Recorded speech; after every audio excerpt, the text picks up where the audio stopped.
Hi friends, പുതിയൊരു ക്ലാസ്സിലേക്ക് ഏവർക്കും സ്വാഗതം. ഇന്നത്തെ ക്ലാസ്സിൽ നമ്മൾ ജീവശാസ്ത്രം മനുഷ്യ ശരീരത്തെക്കുറിച്ചുള്ള പൊതു അറിവ് എന്ന ടോപ്പിക്കിൽ നിന്നും ആണ് പഠിക്കാൻ പോകുന്നത്. നമുക്ക് ആരംഭിക്കാം.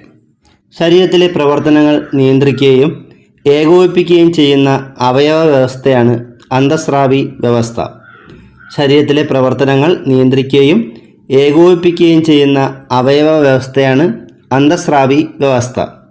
അന്തഃസ്രാവി ഗ്രന്ഥികളെയും ഹോർമോണുകളെയും അവയുമായി ബന്ധപ്പെട്ട രോഗങ്ങളെയും കുറിച്ചുള്ള പഠനശാഖയാണ് എൻഡോക്രൈനോളജി. അന്തഃസ്രാവി ഗ്രന്ഥികളെയും ഹോർമോണുകളെയും അവയുമായി ബന്ധപ്പെട്ട രോഗങ്ങളെയും കുറിച്ചുള്ള പഠനശാഖയാണ് എൻഡോക്രൈനോളജി. എൻഡോക്രൈനോളജിയുടെ പിതാവ് ആരാണ്? T Addison. എൻഡോക്രൈനോളജിയുടെ പിതാവ് ടി അഡിസൺ ആണ്. നാളീരഹിത ഗ്രന്ഥികൾ എന്നറിയപ്പെടുന്നത് അന്തഃസ്രാവി ഗ്രന്ഥികളാണ്. നാളീരഹിത ഗ്രന്ഥികൾ എന്നറിയപ്പെടുന്നത് അന്തഃസ്രാവി ഗ്രന്ഥികളാണ്. മനുഷ്യരിലെ രാസസന്ദേശവാഹകർ എന്നറിയപ്പെടുന്നത് ഹോർമോണുകളാണ്. മനുഷ്യരിലെ രാസസന്ദേശവാഹകർ എന്നറിയപ്പെടുന്നത് ഹോർമോണുകളാണ്. ഏറ്റവും ആദ്യം കണ്ടുപിടിക്കപ്പെട്ട ഹോർമോൺ ഏതാണ്? സെക്രീറ്റിൻ. ഏറ്റവും ആദ്യം കണ്ടുപിടിക്കപ്പെട്ട ഹോർമോൺ സെക്രീറ്റിനാണ്. മനുഷ്യ ശരീരത്തിലുള്ള എല്ലാ അന്തഃസ്രാവി ഗ്രന്ഥികളെയും നിയന്ത്രിക്കുന്ന ഗ്രന്ഥി ഏതാണ്? പിറ്റ്യൂട്ടറി ഗ്രന്ഥി അഥവാ പീയൂഷഗ്രന്ഥി. മനുഷ്യ ശരീരത്തിലെ എല്ലാ അന്തഃസ്രാവി ഗ്രന്ഥികളെയും നിയന്ത്രിക്കുന്ന ഗ്രന്ഥി പിറ്റ്യൂട്ടറി ഗ്രന്ഥി അഥവാ പീയൂഷഗ്രന്ഥിയാണ്. മാസ്റ്റർ ഗ്രന്ഥി എന്നറിയപ്പെടുന്നത് പീയൂഷഗ്രന്ഥിയാണ്. മാസ്റ്റർ ഗ്രന്ഥി എന്നറിയപ്പെടുന്നത് പീയൂഷഗ്രന്ഥിയാണ്. മറ്റ് ഗ്രന്ഥികളുടെ പ്രവർത്തനത്തെ ഉത്തേജിപ്പിക്കുന്ന ട്രോപ്പിക് ഹോർമോണുകൾ ഉൽപ്പാദിപ്പിക്കുന്ന അന്തഃസ്രാവി ഗ്രന്ഥി ഏതാണ്? പിറ്റ്യൂട്ടറി ഗ്രന്ഥിയാണ്. മറ്റു ഗ്രന്ഥികളുടെ പ്രവർത്തനത്തെ ഉത്തേജിപ്പിക്കുന്ന ട്രോപ്പിക് ഹോർമോണുകൾ ഉൽപ്പാദിപ്പിക്കുന്ന അന്തഃസ്രാവി ഗ്രന്ഥി പിറ്റ്യൂട്ടറി ഗ്രന്ഥിയാണ്. മുലപ്പാൽ ഉൽപ്പാദനത്തിന് സഹായിക്കുന്ന പിറ്റ്യൂട്ടറി ഗ്രന്ഥിയുടെ മുൻതളം ഉൽപ്പാദിപ്പിക്കുന്ന ഹോർമോൺ ഏതാണ്? പ്രോലാക്റ്റിൻ. മുലപ്പാൽ ഉൽപ്പാദനത്തിന് സഹായിക്കുന്ന പിറ്റ്യൂട്ടറി ഗ്രന്ഥിയുടെ മുൻതളം ഉൽപ്പാദിപ്പിക്കുന്ന ഹോർമോണാണ് പ്രോലാക്റ്റിൻ.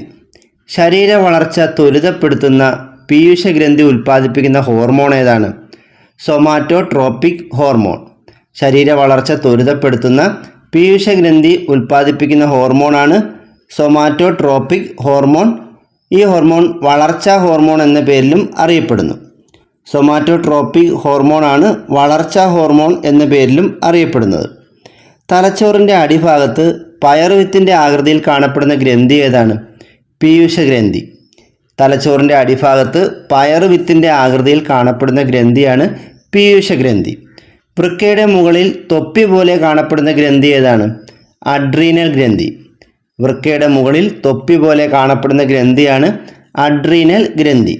ശരീര വളർച്ചാഘട്ടത്തിൽ സൊമാറ്റോട്രോപ്പിൻ്റെ ഉൽപ്പാദനം കുറഞ്ഞ് വളർച്ച മുരടിക്കുന്ന അവസ്ഥയാണ് വാമനത്വം. ശരീര വളർച്ചാഘട്ടത്തിൽ സൊമാറ്റോട്രോപ്പിൻ്റെ ഉൽപ്പാദനം കുറഞ്ഞ് വളർച്ച മുരടിക്കുന്ന അവസ്ഥയാണ് വാമനത്വം.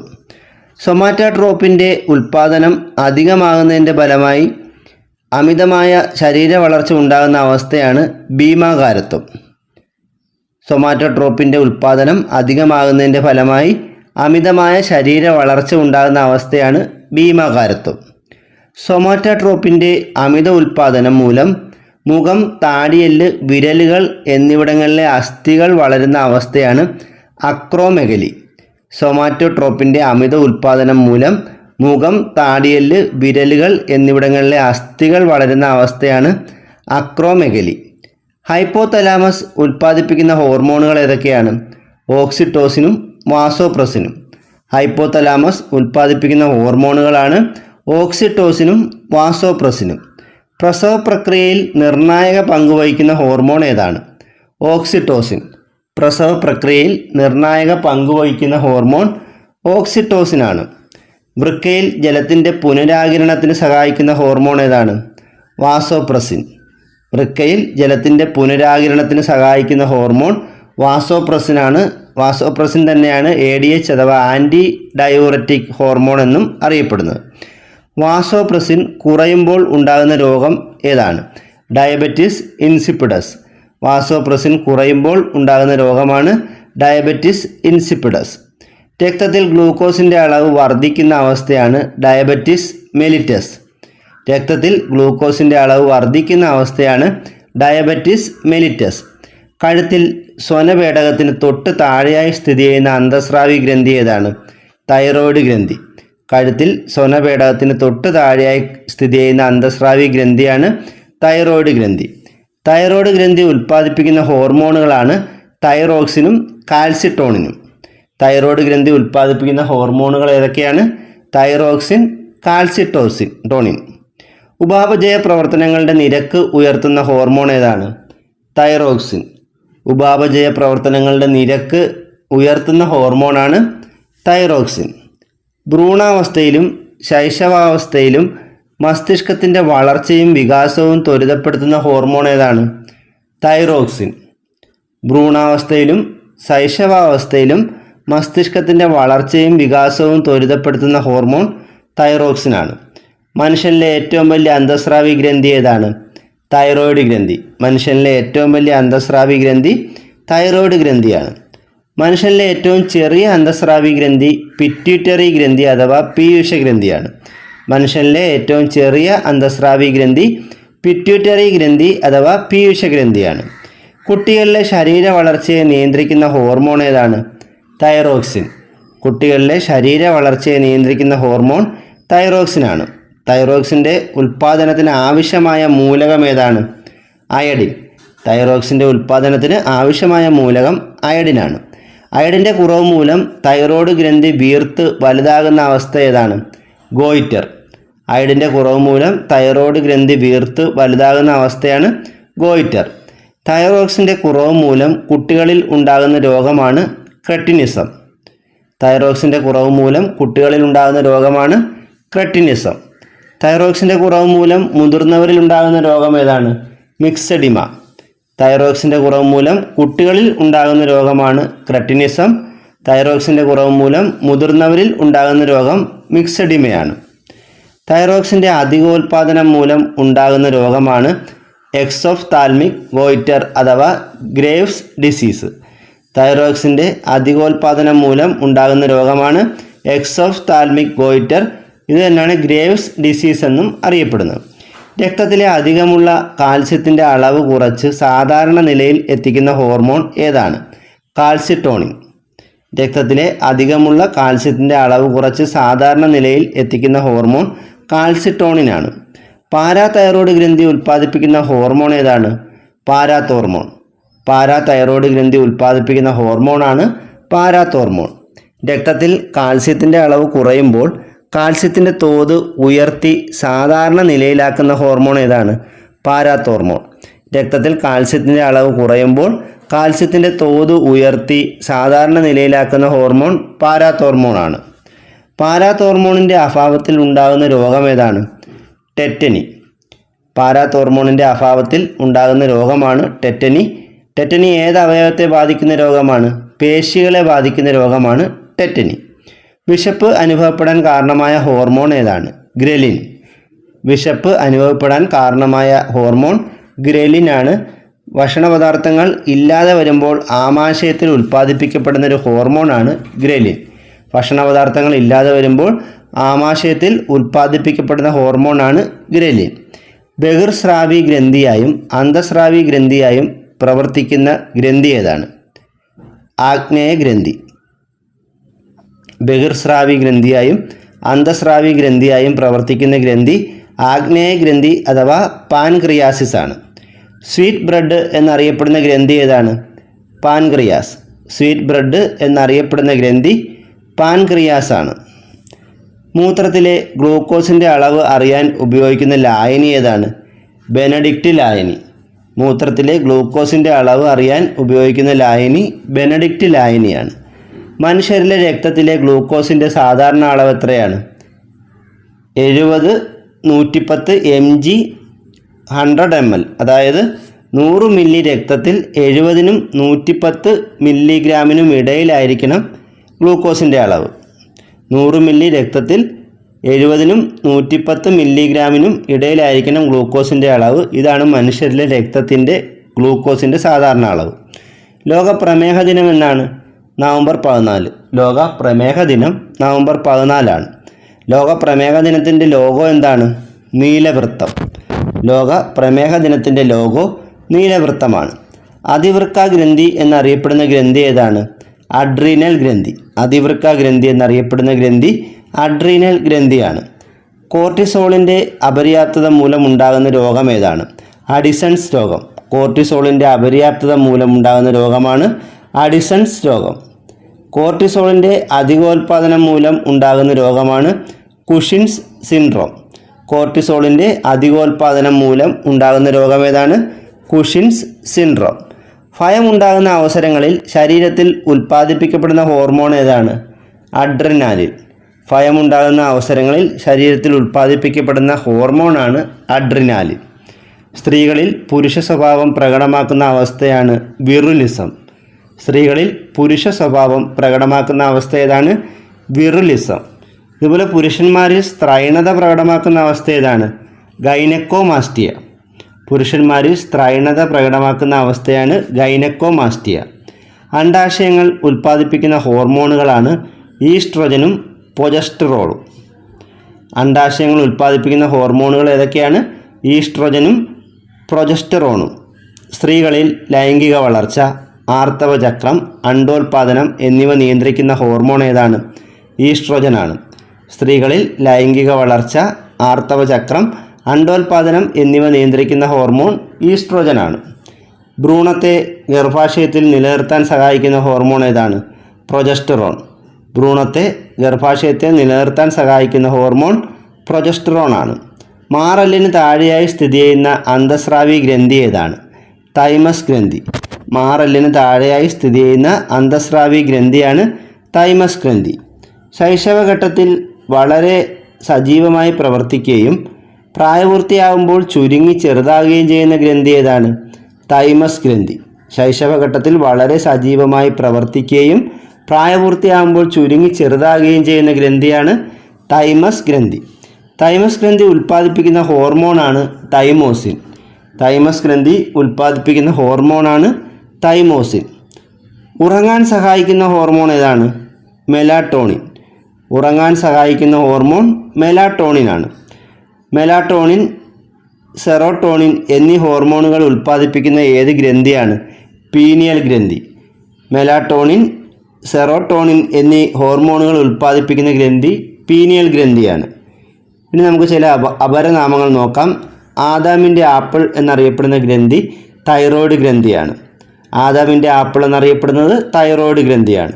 നായക ഗ്രന്ഥി എന്നറിയപ്പെടുന്നത് പീയൂഷ ഗ്രന്ഥിയാണ്. നായക ഗ്രന്ഥി, വളർച്ചാ ഗ്രന്ഥി എന്നൊക്കെ അറിയപ്പെടുന്നത് പീയൂഷ ഗ്രന്ഥിയാണ്. നായക ഗ്രന്ഥി, വളർച്ചാ ഗ്രന്ഥി എന്നൊക്കെ അറിയപ്പെടുന്നത് പീയൂഷ ഗ്രന്ഥിയാണ്. ശൈശവ ഗ്രന്ഥി എന്നറിയപ്പെടുന്നത് തൈമസ് ഗ്രന്ഥിയാണ്. ശൈശവ ഗ്രന്ഥി തൈമസ് ഗ്രന്ഥിയാണ്. ജൈവ ഘടികാരം എന്നറിയപ്പെടുന്നത് പീനിയൽ ഗ്രന്ഥിയാണ്. ജൈവ ഘടികാരം എന്നറിയപ്പെടുന്നത് പീനിയൽ ഗ്രന്ഥിയാണ്. വളർച്ചാ ഹോർമോൺ എന്നറിയപ്പെടുന്നത് സൊമാറ്റോട്രോപ്പിനാണ്. വളർച്ചാ ഹോർമോൺ എന്നറിയപ്പെടുന്നത് സൊമാറ്റോട്രോപ്പിനാണ്. അടിയന്തര ഹോർമോൺ ഏതാണ്? അഡ്രിനാലിൻ. അടിയന്തര ഹോർമോൺ അഡ്രിനാലിനാണ്. സർജിക്കൽ ഹോർമോൺ നോർ അഡ്രിനാലിനാണ്. സർജിക്കൽ ഹോർമോൺ നോർ അഡ്രിനാലിനാണ്. ജുവനൈൽ ഹോർമോൺ അഥവാ യുവത്വ ഹോർമോൺ എന്നറിയപ്പെടുന്നത് തൈമോസിനാണ്. ജുവനൈൽ ഹോർമോൺ അഥവാ യുവത്വ ഹോർമോൺ എന്നറിയപ്പെടുന്നത് തൈമോസിനാണ്. ശരീരത്തിലെ ഏറ്റവും ദൃഢതയേറിയ കലയാണ് അസ്ഥി. ശരീരത്തിലെ ഏറ്റവും ദൃഢതയേറിയ കലയാണ് അസ്ഥി. അസ്ഥികൾ നിർമ്മിക്കപ്പെട്ടിരിക്കുന്ന സംയുക്തങ്ങൾ ഏതൊക്കെയാണ്? കാൽസ്യം ഫോസ്ഫേറ്റും കാൽസ്യം കാർബണേറ്റും. അസ്ഥികൾ നിർമ്മിക്കപ്പെട്ടിരിക്കുന്ന സംയുക്തങ്ങൾ കാൽസ്യം ഫോസ്ഫേറ്റും കാൽസ്യം കാർബണേറ്റുമാണ്.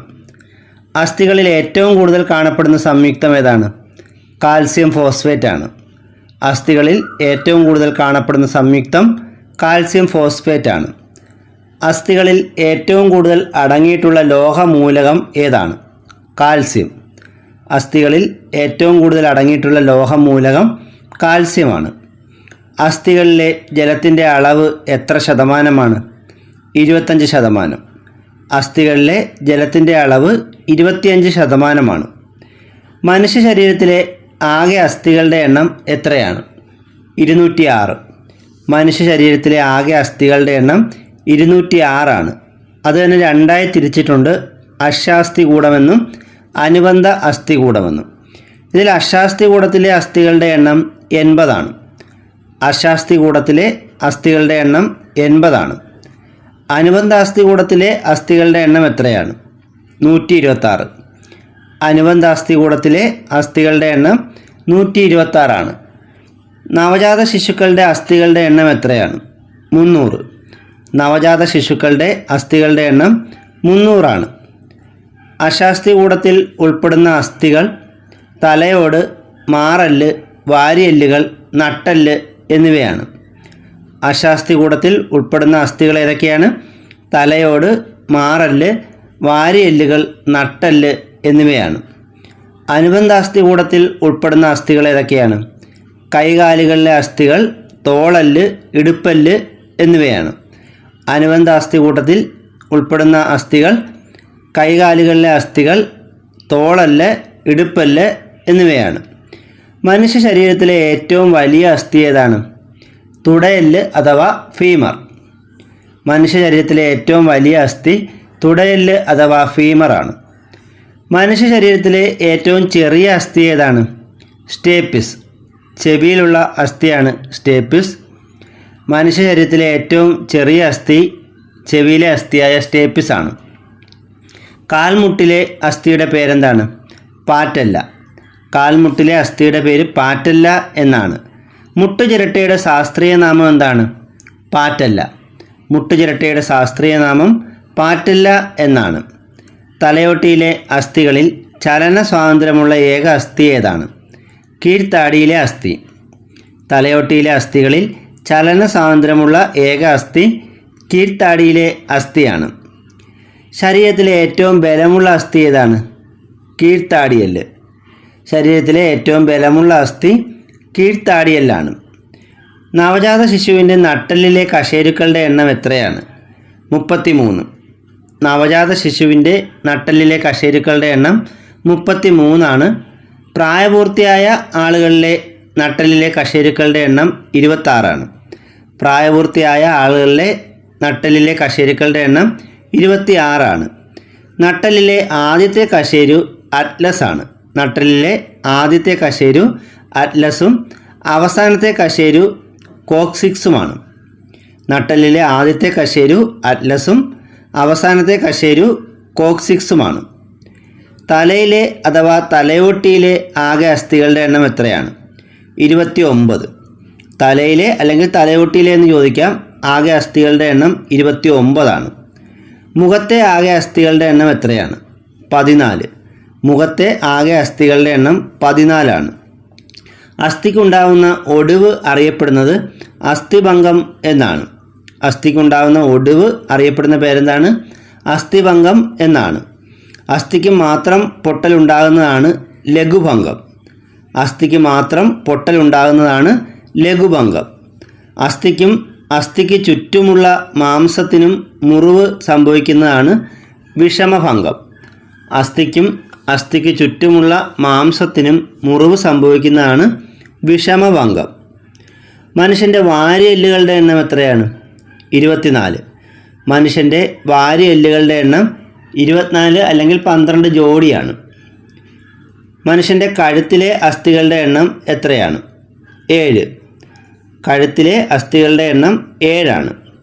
സന്ധികളിൽ ഘർഷണം കുറയ്ക്കുന്ന അസ്ഥി ഏതാണ്? തരുണാസ്ഥി. സന്ധികളിൽ ഘർഷണം കുറയ്ക്കുന്ന അസ്ഥി തരുണാസ്ഥിയാണ്.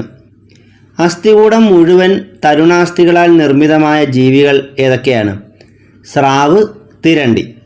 അസ്ഥികൂടം മുഴുവൻ തരുണാസ്ഥികളാൽ നിർമ്മിതമായ ജീവികൾ സ്രാവും തിരണ്ടിയുമാണ്. അസ്ഥികളിലും സന്ധികളിലും കാണുന്ന നീല നിറം കലർന്ന വെളുത്ത ഭാഗമാണ് തരുണാസ്ഥി. അസ്ഥികളിലും സന്ധികളിലും കാണുന്ന നീല നിറം കലർന്ന വെളുത്ത ഭാഗമാണ് തരുണാസ്ഥി. Horizontal bone, collar bone, little key എന്നീ പേരുകളിൽ അറിയപ്പെടുന്ന അസ്ഥി ഏതാണ്? Clavicle. Horizontal bone, collar bone, little key എന്നീ പേരുകളിൽ അറിയപ്പെടുന്ന അസ്ഥി ക്ലാവിക്കലാണ്. ഒരു ശിശു വളർന്നു വരുമ്പോൾ അസ്ഥികളുടെ എണ്ണത്തിന് എന്ത് മാറ്റമാണ് ഉണ്ടാകുന്നത്? അസ്ഥികളുടെ എണ്ണം കുറയുന്നു. കുട്ടികൾ ജനിക്കുമ്പോൾ ഏകദേശം 300ഓളം അസ്ഥികളാണ് ഉള്ളത്. പിന്നീട് അത് 206 മാറുന്നുണ്ട്. അപ്പോൾ ഒരു ശിശു വളർന്നു വരുമ്പോൾ അസ്ഥികളുടെ എണ്ണം കുറയുകയാണ് ചെയ്യുന്നത്. കണങ്കാലിലെ അസ്ഥികളാണ് ടിബിയയും ഫിബുലയും. ടിബിയ, ഫിബുല എന്നീ അസ്ഥികൾ കണങ്കാലിലെ അസ്ഥികളാണ്. കണങ്കൈയിലെ അസ്ഥികളാണ് റേഡിയസും അൾനയും. റേഡിയസ്, അൾന എന്നീ അസ്ഥികൾ കണങ്കൈയിലെ അസ്ഥികളാണ്. മനുഷ്യൻ്റെ ഒരു കൈയിലെ അസ്ഥികളുടെ എണ്ണം എത്രയാണ്? 30. അതുപോലെ മനുഷ്യൻ്റെ ഒരു കാലിലെ അസ്ഥികളുടെ എണ്ണവും 30 മനുഷ്യൻ്റെ കൈയിലെ അസ്ഥികളുടെ എണ്ണം ചോദിച്ചാൽ 2 കൈയിലും കൂടെ 60 ഉണ്ട്. മനുഷ്യൻ്റെ ഒരു കൈയിലെ അസ്ഥിയുടെ എണ്ണം ചോദിക്കുമ്പോഴാണ് 30. അതുപോലെ മനുഷ്യൻ്റെ ഒരു കാലിലെ അസ്ഥിയുടെ എണ്ണം ചോദിച്ചാൽ അത് 30. 2 അതിലധികമോ അസ്ഥികൾ ചേരുന്ന ഭാഗമാണ് സന്ധി. 2 അതിലധികമോ അസ്ഥികൾ ചേരുന്ന ഭാഗമാണ് സന്ധി. സന്ധികളെക്കുറിച്ചുള്ള പഠനം അറിയപ്പെടുന്ന പേരെന്താണ്? ആർത്രോളജി. സന്ധികളെക്കുറിച്ചുള്ള പഠനമാണ് ആർത്രോളജി. ചലനശേഷി ഏറ്റവും കൂടിയ സന്ധി ഏതാണ്? ഗോളരസന്ധി. ചലനശേഷി ഏറ്റവും കൂടിയ സന്ധി ഗോളരസന്ധിയാണ്. ഗോളരസന്ധിക്ക് ഉദാഹരണങ്ങൾ ഏതൊക്കെയാണ്? തോളെല്ലും ഇടുപ്പെല്ലും. ഗോളരസന്ധിക്ക് ഉദാഹരണങ്ങളാണ് തോളെല്ലും ഇടുപ്പെല്ലും. ഒരു ദിശയിൽ മാത്രം ചലിപ്പിക്കാൻ കഴിവുള്ള സന്ധിയാണ് വിജാഗിരി സന്ധി. ഒരു ദിശയിൽ മാത്രം ചലിപ്പിക്കാൻ കഴിവുള്ള സന്ധിയാണ് വിജാഗിരി സന്ധി. വിജാഗിരി സന്ധിക്ക് ഉദാഹരണങ്ങളാണ് കൈമുട്ട്, കാൽമുട്ട്, വിരലുകൾ എന്നിവ. വിജാഗിരി സന്ധിക്ക് ഉദാഹരണങ്ങൾ ഏതൊക്കെയാണ്? കൈമുട്ട്, കാൽമുട്ട്, വിരലുകൾ എന്നിവ. ഇന്ത്യയിലെ ആദ്യത്തെ അസ്ഥി ബാങ്ക് സ്ഥിതി ചെയ്യുന്നത് എവിടെയാണ്? ചെന്നൈ. ഇന്ത്യയിലെ ആദ്യത്തെ അസ്ഥി ബാങ്ക് സ്ഥിതി ചെയ്യുന്നത് ചെന്നൈയിലാണ്. തെന്നി നീങ്ങുന്ന സന്ധിക്ക് ഉദാഹരണങ്ങളാണ് കൈക്കുഴയും കാൽക്കുഴയും. തെന്നി നീങ്ങുന്ന സന്ധിക്ക് ഉദാഹരണങ്ങളാണ് കൈക്കുഴയും കാൽക്കുഴയും. അസ്ഥികളെയും പേശികളെയും തമ്മിൽ ബന്ധിപ്പിക്കുന്ന ഭാഗമാണ് ടെൻഡൻ. അസ്ഥികളെയും പേശികളെയും തമ്മിൽ ബന്ധിപ്പിക്കുന്ന ഭാഗമാണ് ടെൻഡൻ. അസ്ഥികളെ തമ്മിൽ ചേർത്ത് നിർത്തുന്ന ചരട് പോലുള്ള ഭാഗമാണ് സ്നായുക്കൾ. അസ്ഥികളെ തമ്മിൽ ചേർത്ത് നിർത്തുന്ന ചരട് പോലുള്ള ഭാഗമാണ് സ്നായുക്കൾ. അസ്ഥികോശങ്ങളുടെ എണ്ണത്തിലും ബലത്തിലും കുറവുണ്ടാകുന്ന രോഗമാണ് ഓസ്റ്റിയോപോറോസിസ്. അസ്ഥികോശങ്ങളുടെ എണ്ണത്തിലും ബലത്തിലും കുറവുണ്ടാകുന്ന രോഗമാണ് ഓസ്റ്റിയോപോറോസിസ്. അസ്ഥികളെ ബാധിക്കുന്ന പ്രധാന രോഗങ്ങൾ ഏതൊക്കെയാണ്? സന്ധിവീക്കം, സന്ധിവാതം, കണ, ഓസ്റ്റിയോമലേഷ്യ. അസ്ഥികളെ ബാധിക്കുന്ന പ്രധാന രോഗങ്ങളാണ് സന്ധിവീക്കം, സന്ധിവാതം, കണ, ഓസ്റ്റിയോമലേഷ്യ എന്നിവ.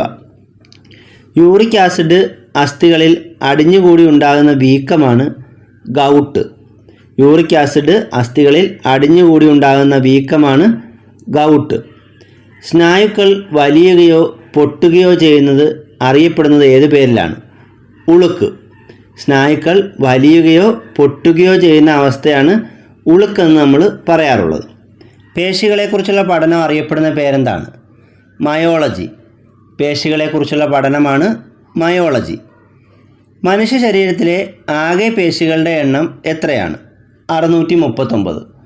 മനുഷ്യ ശരീരത്തിലെ ആകെ പേശികളുടെ എണ്ണം 639. ശിശുക്കളുടെ ജനനശേഷം ആദ്യം വികാസം പ്രാപിക്കുന്ന ശരീരത്തിലെ പേശി ഏതാണ്? കഴുത്തിലെ പേശി. ശിശുക്കളുടെ ജനനശേഷം ആദ്യം വികാസം പ്രാപിക്കുന്ന ശരീരത്തിലെ പേശി കഴുത്തിലെ പേശിയാണ്. മനുഷ്യ ശരീരത്തിൽ വിശ്രമമില്ലാതെ പ്രവർത്തിക്കുന്ന പേശി ഏതാണ്? ഹൃദയപേശി. മനുഷ്യ ശരീരത്തിൽ വിശ്രമമില്ലാതെ പ്രവർത്തിക്കുന്ന പേശി ഹൃദയപേശിയാണ്. മനുഷ്യ ശരീരത്തിൽ ഏറ്റവും കൂടുതൽ പ്രവർത്തിക്കുന്ന പേശി ഏതാണ്? കൺപോളയിലെ പേശി. മനുഷ്യ ശരീരത്തിൽ ഏറ്റവും കൂടുതൽ പ്രവർത്തിക്കുന്ന പേശി കൺപോളയിലെ പേശിയാണ്. ഐച്ഛിക ചലനങ്ങൾ സാധ്യമാക്കുന്ന പേശി ഏതാണ്? അസ്ഥിപേശി. ഐച്ഛിക ചലനങ്ങൾ സാധ്യമാക്കുന്ന പേശി അസ്ഥിപേശിയാണ്. അനൈച്ഛിക ചലനങ്ങൾ സാധ്യമാക്കുന്ന പേശികൾ ഏതൊക്കെയാണ്? മിനുസപേശിയും ഹൃദയപേശിയും. അനൈച്ഛിക ചലനങ്ങൾ സാധ്യമാക്കുന്ന പേശികൾ മിനുസപേശിയും ഹൃദയപേശിയുമാണ്. മനുഷ്യ ശരീരത്തിലെ ഏറ്റവും വലിയ പേശി ഏതാണ്? Gluteus maximus. മനുഷ്യ ശരീരത്തിലെ ഏറ്റവും വലിയ പേശി ഗ്ലൂട്ടിയസ് മാക്സിമസ് ആണ്. മനുഷ്യ ശരീരത്തിലെ ഏറ്റവും ചെറിയ പേശി ഏതാണ്? സ്റ്റേപ്പിഡിയസ്. മനുഷ്യ ശരീരത്തിലെ ഏറ്റവും ചെറിയ പേശി സ്റ്റേപ്പിഡിയസ് ആണ്. മനുഷ്യ ശരീരത്തിലെ ഏറ്റവും നീളമുള്ള പേശി ഏതാണ്? സാർട്ടോറിയസ്. മനുഷ്യ ശരീരത്തിലെ ഏറ്റവും നീളമുള്ള പേശി സാർട്ടോറിയസ് ആണ്. മനുഷ്യ ശരീരത്തിലെ ഏറ്റവും ബലിഷ്ഠമായ പേശി ഏതാണ്? മാസെറ്റർ. മനുഷ്യ ശരീരത്തിലെ ഏറ്റവും ബലിഷ്ഠമായ പേശി മാസെറ്റർ ആണ്. പേശികളില്ലാത്ത മനുഷ്യ ശരീരത്തിലെ അവയവം ഏതാണ്? ശ്വാസകോശം. പേശികളില്ലാത്ത മനുഷ്യ ശരീരത്തിലെ അവയവം ശ്വാസകോശമാണ്. പേശീതന്തുക്കളുടെ കൂട്ടങ്ങൾ അറിയപ്പെടുന്നത് ഫാസിക്കിളുകൾ എന്നാണ്. പേശീതന്തുക്കളുടെ കൂട്ടങ്ങൾ അറിയപ്പെടുന്നത് ഫാസിക്കിളുകൾ എന്നാണ്. പേശികളിൽ കാണപ്പെടുന്ന പ്രോട്ടീനുകളാണ് ആക്റ്റിനും മയോസിനും. പേശികളിൽ കാണപ്പെടുന്ന പ്രോട്ടീനുകൾ ഏതൊക്കെയാണ്? Actin, myosin. ശിശുക്കളുടെ പേശികളിൽ ഏറ്റവും കൂടുതൽ കാണപ്പെടുന്ന മാംസ്യം ഏതാണ്? ഓസിൻ. ശിശുക്കളുടെ പേശികളിൽ ഏറ്റവും കൂടുതൽ കാണപ്പെടുന്ന മാംസ്യം ഓസിനാണ്. രക്തത്തിലെ ഹീമോഗ്ലോബിന് സമാനമായി പേശികളിൽ കാണപ്പെടുന്ന വർണ്ണകം ഏതാണ്? മയോഗ്ലോബിൻ. രക്തത്തിലെ ഹീമോഗ്ലോബിന് സമാനമായി പേശികളിൽ കാണപ്പെടുന്ന വർണ്ണകമാണ് മയോഗ്ലോബിൻ. പേശി പ്രവർത്തനങ്ങളെ ഏകോപിപ്പിക്കുന്ന മസ്തിഷ്ക ഭാഗം ഏതാണ്? സെറിബെല്ലം. പേശി പ്രവർത്തനങ്ങളെ ഏകോപിപ്പിക്കുന്ന മസ്തിഷ്ക ഭാഗം സെറിബെല്ലമാണ്. പേശി സങ്കോചം രേഖപ്പെടുത്താൻ ഉപയോഗിക്കുന്ന ഉപകരണം ഏതാണ്? കൈമോഗ്രാഫ്. പേശി സങ്കോചം രേഖപ്പെടുത്താൻ ഉപയോഗിക്കുന്ന ഉപകരണമാണ് കൈമോഗ്രാഫ്. പേശി കോശങ്ങളിലെ ഊർജോൽപാദനം വർദ്ധിപ്പിക്കുന്ന മരുന്നുകൾ അറിയപ്പെടുന്നത് സ്റ്റിറോയിഡുകൾ എന്നാണ്. പേശീകോശങ്ങളിലെ ഊർജോൽപാദനം വർദ്ധിപ്പിക്കുന്ന മരുന്നുകൾ അറിയപ്പെടുന്നത് സ്റ്റിറോയിഡുകൾ എന്ന പേരിലാണ്. അമിതമായി അധ്വാനിക്കുന്ന സമയത്ത് വേണ്ടത്ര ഓക്സിജൻ ലഭിക്കാതെ വരുമ്പോൾ ലാക്റ്റിക് ആസിഡ് പേശികളിൽ അടിഞ്ഞുകൂടി ഉണ്ടാകുന്ന തളർച്ചയും ക്ഷീണവുമാണ് പേശീക്ലമം. ഇപ്പോൾ എന്താണ് പേശീക്ലമം എന്ന് പറഞ്ഞാൽ? അമിതമായി അധ്വാനിക്കുന്ന സമയത്ത് വേണ്ടത്ര ഓക്സിജൻ ലഭിക്കാതെ വരുമ്പോൾ ലാക്റ്റിക് ആസിഡ് പേശികളിൽ അടിഞ്ഞുകൂടി ഉണ്ടാകുന്ന തളർച്ചയും ക്ഷീണവുമാണ് പേശീക്ലമം. ഹൃദയപേശികൾക്ക് ഉണ്ടാകുന്ന വേദനയാണ് ആൻജിന പെക്ടോറിസ്. ഹൃദയപേശികൾക്കുണ്ടാകുന്ന വേദനയാണ് ആൻജിന പെക്ടോറിസ്. മരണശേഷം ശരീരപേശികൾ ചലിക്കാതെ ദൃഢമാകുന്ന അവസ്ഥയാണ് റിഗർ മോർട്ടിസ്.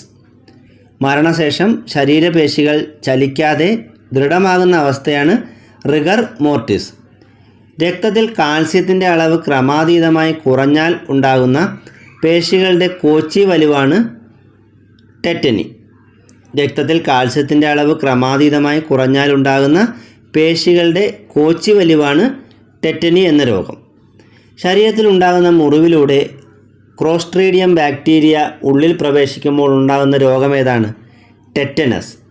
ശരീരത്തിൽ ഉണ്ടാകുന്ന മുറിവുകളിലൂടെ ക്ലോസ്ട്രീഡിയം ബാക്ടീരിയ ഉള്ളിൽ പ്രവേശിക്കുമ്പോൾ ഉണ്ടാകുന്ന രോഗമാണ് ടെറ്റനസ്. വായ് തുറക്കാൻ ബുദ്ധിമുട്ടുണ്ടാകുന്ന ലോക്ക് ജോ ഡിസീസ് എന്നറിയപ്പെടുന്ന രോഗം ഏതാണ്? ടെറ്റനസ് ആണ്. വാ തുറക്കാൻ ബുദ്ധിമുട്ടുണ്ടാകുന്ന ലോക്ക് ജോ ഡിസീസ് എന്നറിയപ്പെടുന്ന രോഗം ടെറ്റനസ് ആണ്. ലിംഗകോശങ്ങളുടെ സംയോജനമില്ലാതെ നടക്കുന്ന പ്രത്യുൽപാദനമാണ് അലൈംഗിക പ്രത്യുൽപാദനം. ലിംഗകോശങ്ങളുടെ സംയോജനമില്ലാതെ നടക്കുന്ന പ്രത്യുൽപാദനമാണ് അലൈംഗിക പ്രത്യുൽപാദനം. ലിംഗകോശങ്ങളുടെ സംയോജനത്തോടു കൂടി നടക്കുന്ന പ്രത്യുൽപാദനമാണ് ലൈംഗിക പ്രത്യുൽപാദനം. ലിംഗകോശങ്ങളുടെ സംയോജനത്തോടു കൂടി നടക്കുന്ന പ്രത്യുൽപാദനമാണ് ലൈംഗിക പ്രത്യുൽപാദനം. പുംബീജവും പുരുഷ ഹോർമോണായ ടെസ്റ്റോസ്റ്റിറോണും ഉൽപ്പാദിപ്പിക്കുന്ന ഭാഗം ഏതാണ്? വൃഷണം. പുംബീജവും പുരുഷ ഹോർമോണായ ടെസ്റ്റോസ്റ്റിറോണും ഉൽപ്പാദിപ്പിക്കുന്ന ശരീരഭാഗം വൃഷണമാണ്. ബീജങ്ങളുടെ പോഷണത്തിനും ചലനത്തിനും ആവശ്യമായ ഘടകങ്ങളടങ്ങിയ ദ്രവം ഉൽപ്പാദിപ്പിക്കുന്ന ഗ്രന്ഥി ഏതാണ്? പ്രോസ്റ്റേറ്റ് ഗ്രന്ഥി. ബീജങ്ങളുടെ പോഷണത്തിനും ചലനത്തിനും ആവശ്യമായ ഘടകങ്ങൾ അടങ്ങിയ ദ്രവം ഉൽപ്പാദിപ്പിക്കുന്ന ഗ്രന്ഥി പ്രോസ്റ്റേറ്റ് ഗ്രന്ഥിയാണ്. അണ്ഡകോശവും സ്ത്രീ ഹോർമോണുകളും ഉൽപ്പാദിപ്പിക്കപ്പെടുന്നത് എവിടെയാണ്? അണ്ഡാശയത്തിലാണ്. അണ്ഡകോശവും സ്ത്രീ ഹോർമോണുകളും ഉൽപ്പാദിപ്പിക്കപ്പെടുന്നത് അണ്ഡാശയത്തിലാണ്. പുംബീജം അണ്ഡവുമായി സംയോജിക്കുന്ന പ്രക്രിയയാണ് ബീജസംയോഗം. പുംബീജം അണ്ഡവുമായി സംയോജിക്കുന്ന പ്രക്രിയ അറിയപ്പെടുന്ന പേര് ബീജസംയോഗം എന്നാണ്. ബീജസംയോഗത്തിലൂടെ ഉണ്ടാകുന്ന കോശമാണ് സിക്താണ്ഡം. ബീജസംയോഗത്തിലൂടെ ഉണ്ടാകുന്ന കോശമാണ് സിക്താണ്ഡം. ഭ്രൂണം എൻഡോമെട്രിയത്തിൽ പറ്റിച്ചേർന്ന് വളരുന്ന ഭാഗമാണ് പ്ലാസൻ്റ. ഭ്രൂണം എൻഡോമെട്രിയത്തിൽ പറ്റിച്ചേർന്ന് വളരുന്ന ഭാഗമാണ് പ്ലാസൻ്റ. പ്ലാസൻ്റയാണ് മറുപിള്ള എന്ന് അറിയപ്പെടുന്നത്. മറുപിള്ള എന്നറിയപ്പെടുന്നത് പ്ലാസൻ്റയാണ്. ഗർഭസ്ഥ ശിശുവിനെ പ്ലാസൻ്റയുമായി ബന്ധിപ്പിക്കുന്ന ഭാഗം ഏതാണ്? പൊക്കിൾ കൊടിയാണ്. ഗർഭസ്ഥ ശിശുവിനെ പ്ലാസൻ്റയുമായി ബന്ധിപ്പിക്കുന്ന ഭാഗം പൊക്കിൾ കൊടിയാണ്. അമ്മയുടെയും കുഞ്ഞിൻ്റെയും രക്തം പരസ്പരം കൂടിക്കലരാതെയുള്ള പദാർത്ഥ വിനിമയത്തിന് സഹായിക്കുന്നത് പ്ലാസൻ്റയാണ്. അമ്മയുടെയും കുഞ്ഞിൻ്റെയും രക്തം പരസ്പരം കൂടിക്കലരാതെയുള്ള പദാർത്ഥ വിനിമയത്തിന് സഹായിക്കുന്നത് പ്ലാസൻ്റയാണ്. ഗർഭസ്ഥ ശിശുവിനെ സംരക്ഷിക്കുന്ന ഗർഭാശയത്തിലെ ഇരട്ട സ്ഥലം ഏതാണ്? അമിനിയോൺ. ഗർഭസ്ഥ ശിശുവിനെ സംരക്ഷിക്കുന്ന ഗർഭാശയത്തിലെ ഇരട്ട സ്ഥലമാണ് അമിനിയോൺ. ഭ്രൂണത്തിന് സംരക്ഷണം നൽകുന്ന അമിനിയോണിലെ ദ്രാവകം ഏതാണ്? അമിനിയോട്ടിക് ദ്രവം. ഭ്രൂണത്തിന് സംരക്ഷണം നൽകുന്ന അമിനിയോണിലെ ദ്രാവകമാണ് അമിനിയോട്ടിക് ദ്രവം. ഗർഭസ്ഥ ശിശുവിൻ്റെ ജനിതക വൈകല്യങ്ങൾ കണ്ടുപിടിക്കാനുള്ള സംവിധാനമാണ് അമിനിയോസെൻറ്റസിസ്. ഗർഭസ്ഥ ശിശുവിൻ്റെ ജനിതക വൈകല്യങ്ങൾ കണ്ടുപിടിക്കാനുള്ള സംവിധാനം ഏതാണ്? അമിനിയോസെൻറ്റസിസ്. മനുഷ്യൻ്റെ ഗർഭകാലം എത്രയാണ്? 280 ദിവസം. മനുഷ്യൻ്റെ ഗർഭകാലം 280 ദിവസമാണ്. പ്രസവിച്ച് ആദ്യത്തെ 4-5 ദിവസം വരെ ഉണ്ടാകുന്ന പാലാണ് കൊളസ്ട്രം എന്നറിയപ്പെടുന്നത്. പ്രസവിച്ച ശേഷം ആദ്യത്തെ 4-5 ദിവസത്തേക്ക് ഉണ്ടാകുന്ന പാലാണ് കൊളസ്ട്രം. മുലപ്പാലിൽ അടങ്ങിയിരിക്കുന്ന പഞ്ചസാര ഏതാണ്? ലാക്ടോസ്. മുലപ്പാലിൽ അടങ്ങിയിട്ടുള്ള പഞ്ചസാര ലാക്ടോസ് ആണ്. ബീജസംയോഗം നടന്നില്ലെങ്കിൽ രക്തത്തോടും ശ്ലേഷ്മത്തോടും ഒപ്പം ഗർഭാശയത്തിൽ നിന്നും പുതുതായി രൂപപ്പെട്ട കലകൾ പുറന്തള്ളപ്പെടുന്ന പ്രക്രിയയാണ് ആർത്തവം. ബീജസംയോഗം നടന്നില്ലെങ്കിൽ രക്തത്തോടും ശ്ലേഷ്മത്തോടും ഒപ്പം ഗർഭാശയത്തിൽ പുതുതായി രൂപപ്പെട്ട കലകൾ പുറന്തള്ളപ്പെടുന്ന പ്രക്രിയയാണ് ആർത്തവം. ആർത്തവചക്രം ആവർത്തിക്കുന്നത് എത്ര ദിവസം കൂടുമ്പോഴാണ്? 28 ദിവസം. ആർത്തവചക്രം ആവർത്തിച്ച് വരുന്നത് 28 ദിവസം കൂടുമ്പോഴാണ്. ആർത്തവചക്രം പൂർണ്ണമായും നിലയ്ക്കുന്നത് എത്ര വയസ്സ് പ്രായമാകുമ്പോഴാണ്? ഏകദേശം 50 വയസ്സ്. ആർത്തവചക്രം പൂർണ്ണമായും നിലയ്ക്കുന്നത് 50 വയസ്സ് പൂർത്തിയാകുമ്പോഴാണ്. ഏകദേശം 50 വയസ്സ്. സ്ത്രീയിലും പുരുഷനിലും പ്രത്യുൽപാദന ശേഷി ഇല്ലാത്ത അവസ്ഥയാണ് വന്ധ്യത. സ്ത്രീകളിലും പുരുഷന്മാരിലും പ്രത്യുൽപാദന ശേഷി ഇല്ലാത്ത അവസ്ഥ അറിയപ്പെടുന്നത് വന്ധ്യത എന്നാണ്. പുരുഷനെ വന്ധീകരിക്കുന്ന ശസ്ത്രക്രിയയാണ് വാസക്ടമി. പുരുഷനെ വന്ധീകരിക്കുന്ന ശസ്ത്രക്രിയയാണ് വാസക്ടമി. സ്ത്രീയെ വന്ധീകരിക്കുന്ന ശസ്ത്രക്രിയ ഏതാണ്? ട്യൂബക്ടമിയാണ്. സ്ത്രീയെ വന്ധീകരിക്കുന്ന ശസ്ത്രക്രിയയാണ് ട്യൂബക്ടമി.